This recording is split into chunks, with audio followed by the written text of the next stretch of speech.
Selamat berjumpa kembali.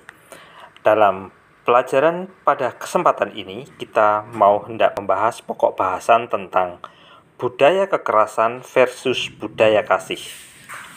Pokok bahasan ini penting kalian pelajari, mengingat di negara kita, kalian hidup adalah tempat di mana keberagaman merupakan suatu fakta, kenyataan yang kalian hadapi dalam kehidupan sehari-hari.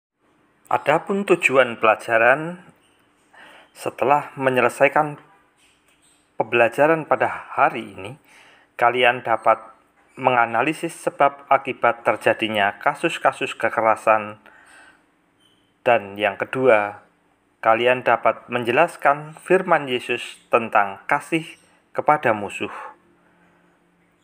Yang ketiga, kalian dapat menyebutkan contoh tindakan Yesus yang memperlihatkan tindakan kasih kepada musuh.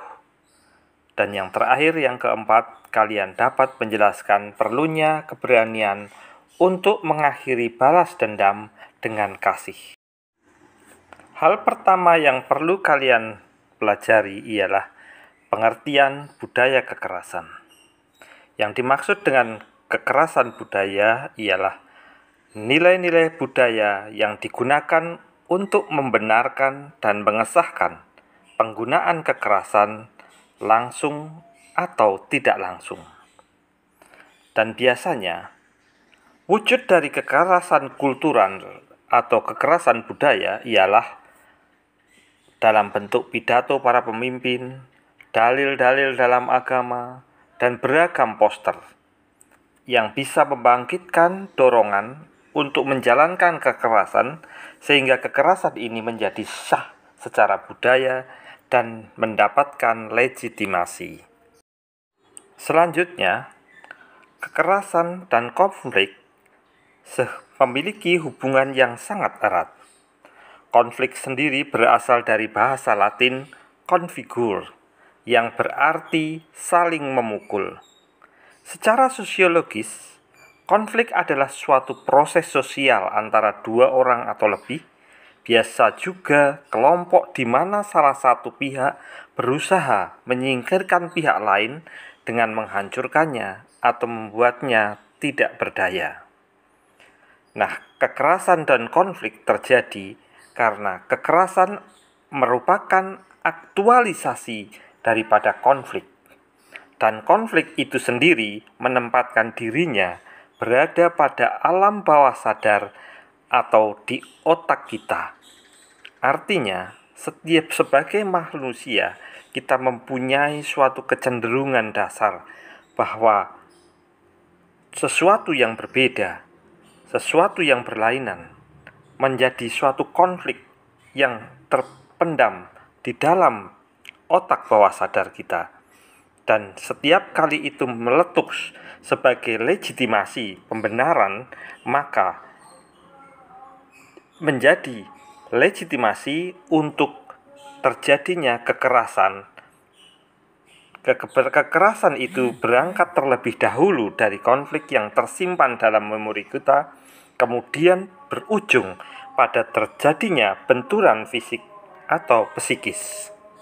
Terima kasih. Masyarakat Indonesia sangat majemuk secara budaya, etnis, dan agama. Kemajemukan ini apabila tidak dikelola dengan baik dan benar dapat menimbulkan konflik dan kekerasan. Seperti yang sudah saya katakan tadi, bahwa ada kecenderungan dasar sifat manusiawi bahwa kita menghendaki keseragaman dan kita menolak perbedaan. Andai kata alam bawah sadar kita itu kemudian muncul menjadi dominan dalam kehidupan kita, maka kekerasan bisa saja terjadi. Dan kekerasan yang sering terjadi di negeri kita menunjukkan rupa-rupa dimensi dan rupa-rupa wajah.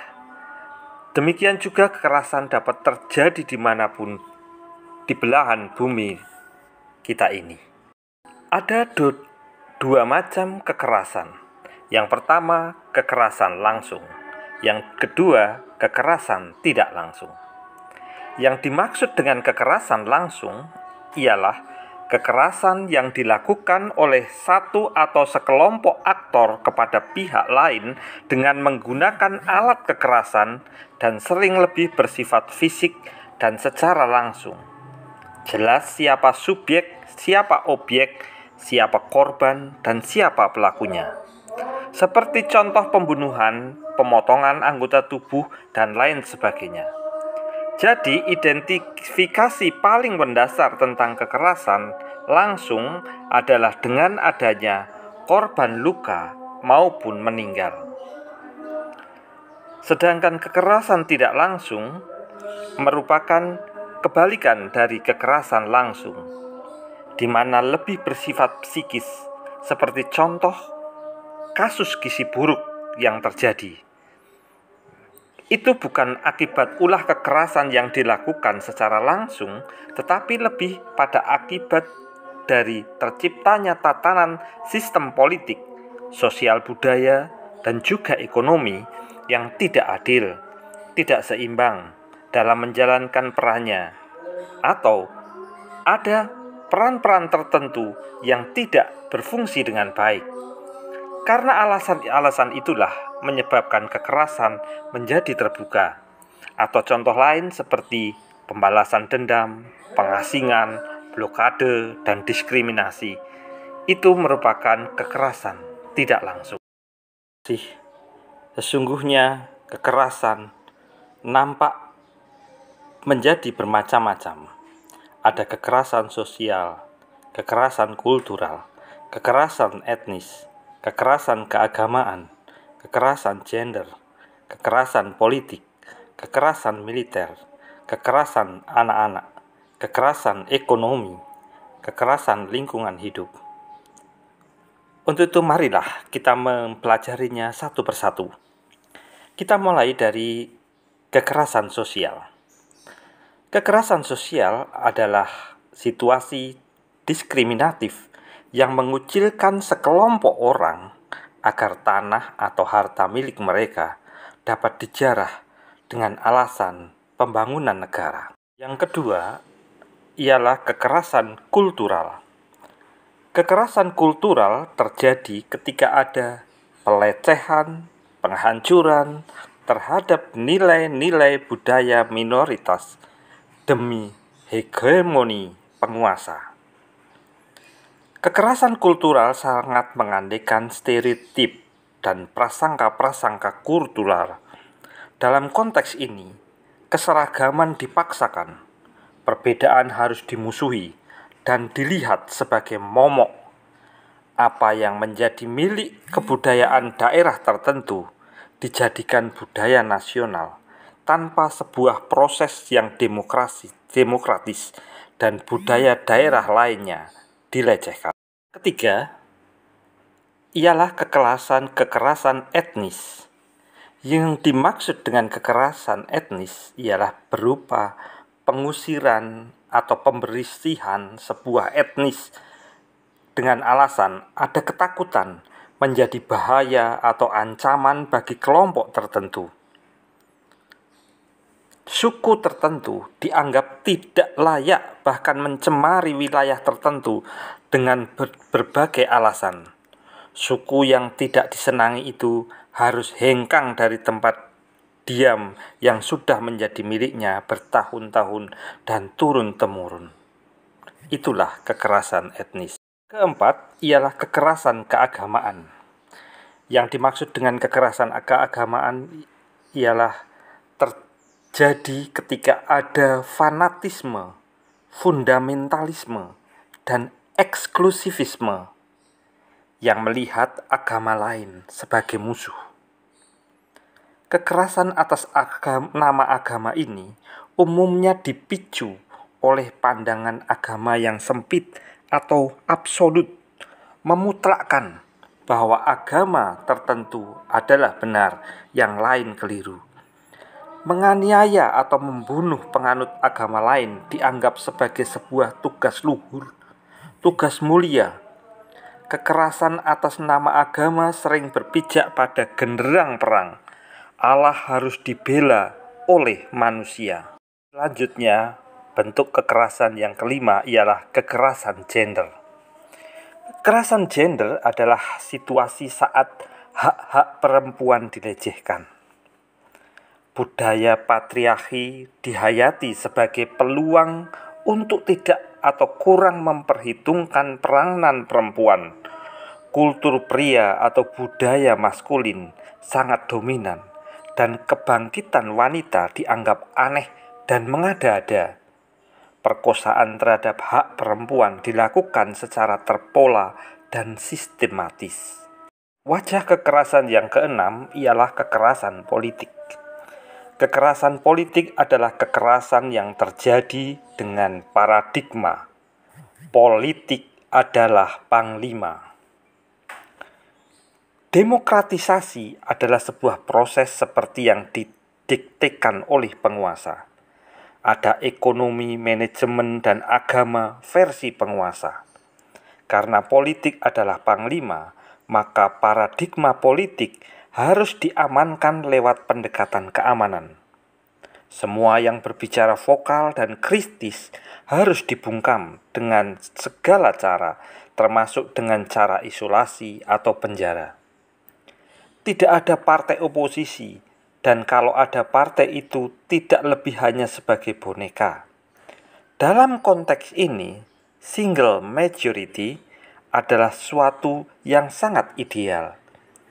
Indoktrinasi adalah sarana ampuh yang harus dilestarikan. Sistem monopartai adalah kehendak Tuhan.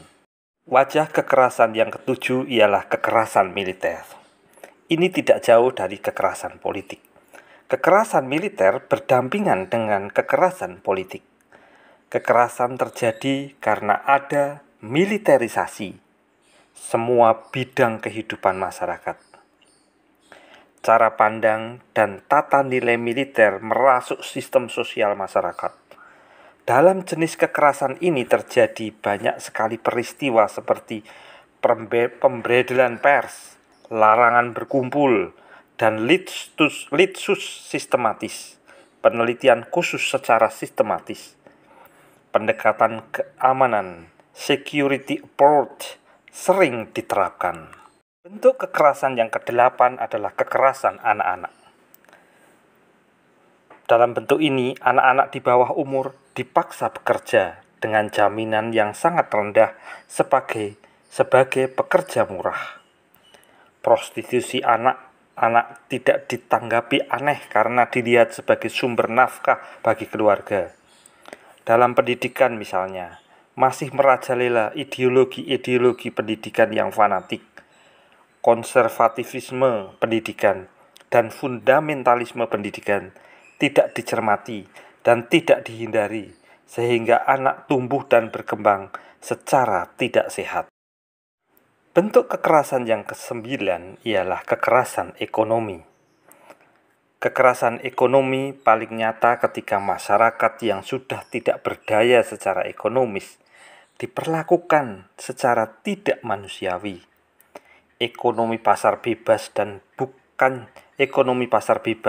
bukannya pasar adil telah membawa kesengsaraan bagi rakyat miskin. Wajah yang terakhir, ke-10 ialah kekerasan lingkungan hidup. Kekerasan lingkungan hidup adalah sebuah sikap dan tindakan yang melihat dunia dengan sebuah tafsiran eksploitatif. Bumi manusia tidak dilihat lagi secara akrab dan demi kehidupan manusia itu sendiri.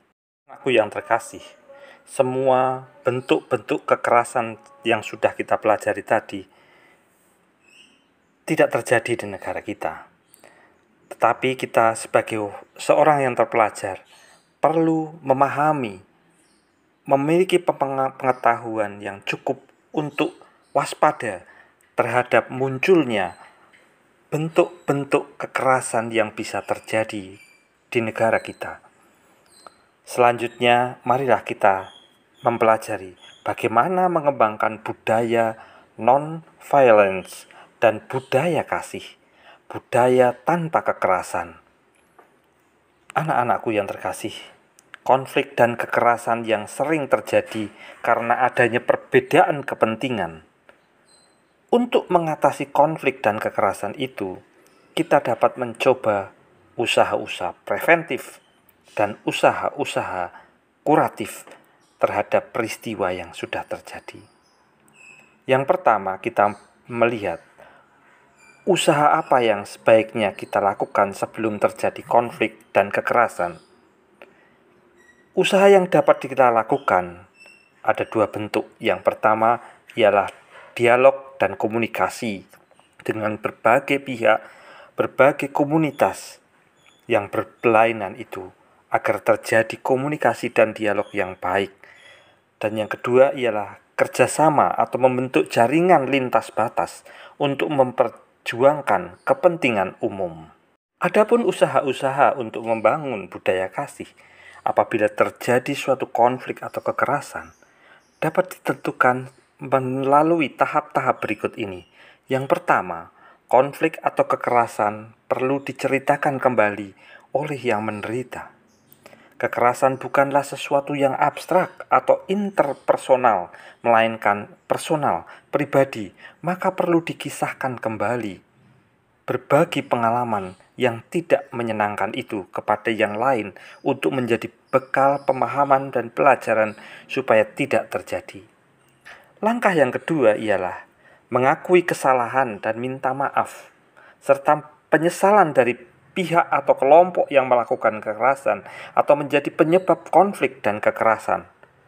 Pengakuan ini harus dilakukan secara publik dan terbuka, sebuah pengakuan jujur tanpa mekanisme bela diri. Langkah yang ketiga ialah pengampunan dari korban kepada yang melakukan kekerasan. Yang langkah yang keempat ialah rekonsiliasi atau pengampunan, perbaikan hubungan kembali. Anakku terkasih, selanjutnya kita hendak mendalami ajaran kitab suci tentang budaya kasih. Kita dapat mendasarkan pada apa yang terjadi dalam kehidupan Yesus ketika Yesus ditangkap, seperti dikisahkan oleh Injil Matius bab 26 ayat 47 sampai dengan 56. Pertanyaan-pertanyaan yang ada tersedia ini hendaknya kemudian nanti kalian refleksikan, kalian tuliskan, kalian jawab sebagai bagian dari tugas yang harus kalian laksanakan. Satu tugas lagi ialah mengamati dan menganalisis konflik dan kekerasan yang pernah terjadi. Sebagai contoh, bagaimana kisah Pastor John Jonga berjuang di tanah konflik. Kalian bisa mempelajarinya, mengambil kisah itu, kemudian membaca dengan sungguh-sungguh dan menjawab pertanyaan yang sudah disiapkan di samping ini. Dengan demikian anak-anakku yang terkasih, kalian setelah tadi mempelajari bagaimana teori yang dapat digunakan untuk menganalisa, dan pada dua tugas terakhir kalian bisa merumuskan, melihat dari peristiwa yang terjadi dalam kitab suci maupun dalam kehidupan nyata, sehingga kalian memiliki bekal untuk mencermati, menghindari terjadinya kekerasan dalam kehidupan di sekitar kita.